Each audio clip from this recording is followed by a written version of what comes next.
وتنحاز من سائر المدن والقرى. هەر لە دوای دەرکەوتنی یەکەم ڕوخساری داعش لە عێراق و سووریا ژمارەیەک لە کەسانی سیاسی و بیریاری دیار ڕانگەیان داعش دروستکراوی ئەمریکا و زلهێزانی خۆرئاوایی و ناوچەییە.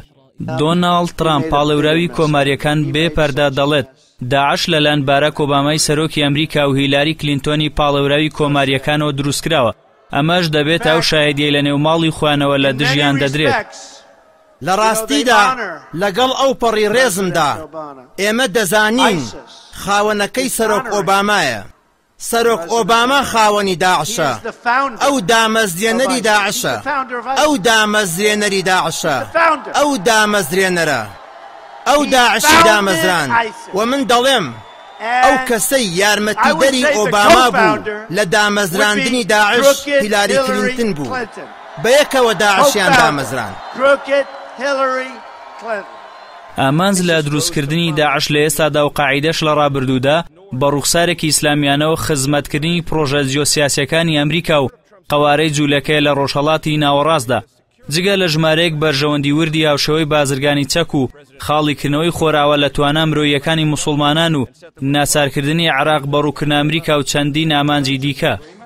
ساڵی 2014 هیلاری کلینتۆنی پاڵێوراوی ئێستای دیموکراتەکان لە کتێبی بیرەوەریەکان لە ژێرناوی بژاردەستەمەکاندا هەمان دانپێدانانی ئاشکرا کرد کە داعش دروستکراوی ئەمریکا. کلینتۆن ئاماژە بەوە دەکات ئەوان لەسەرەوە ڕێککەوتبوون لە 5 تەموزی 2013دا دەوڵەتی ئیسلامی واتە دەوڵەتی داعش ڕابگەن و دانیشی پێدا بنێن.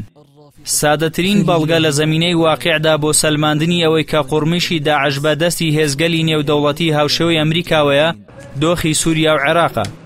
بەر لە هاتنی داعش ئۆپۆزیسیۆنی سووریا شەرعیەتی زیاتر و ناوچەکانی قەڵەمڕەوی ڕۆژ لە دوای ڕۆژ فراوانتر دەبوو. لە دوای هاتنی داعشەوە و ڕێکخراوە زۆرینەی گۆڕەپانی شەڕەکانی لەگەڵ ئۆپۆزیسیۆنی سووریا و کەمکردنەوەی ناوچەکانی ژێردەستیە و هێزانەیە کە بە خوێن و قوربانی هەزاران کەس لە سوپای ڕژێمی سووریا سەندرابوون. لە عێراقیشدا داعش زۆرترین نەهامەتی بۆ هاونیشتیمانیان و ناوچەکانی سونە مەزهەب پێبووە. دەتوانرێت بوترێت داعش ناوچە سونیەکانی لەسەر سینەیەکی ئاڵتون پێشکەش بە میلیشیاکانی حەشدی شەعبی شیعە مەزهەب کرد.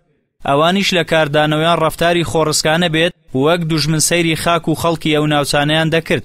ئەوەی کە داعش ڕێکخراوێکی بیانیە بۆ ئامانجی تایبەت دروستکرا و تەنها بەشێک لە کاراکتەرە سەرەکیەکانی ناوچەین هیچ ناکۆکێکی لەگەڵ ئەوەدا نییە کە مەرجنیە هەموو ئەو پلان و نەخشانەی لە پێناویدا دروستکراوە وەک خۆی بەدی بێن.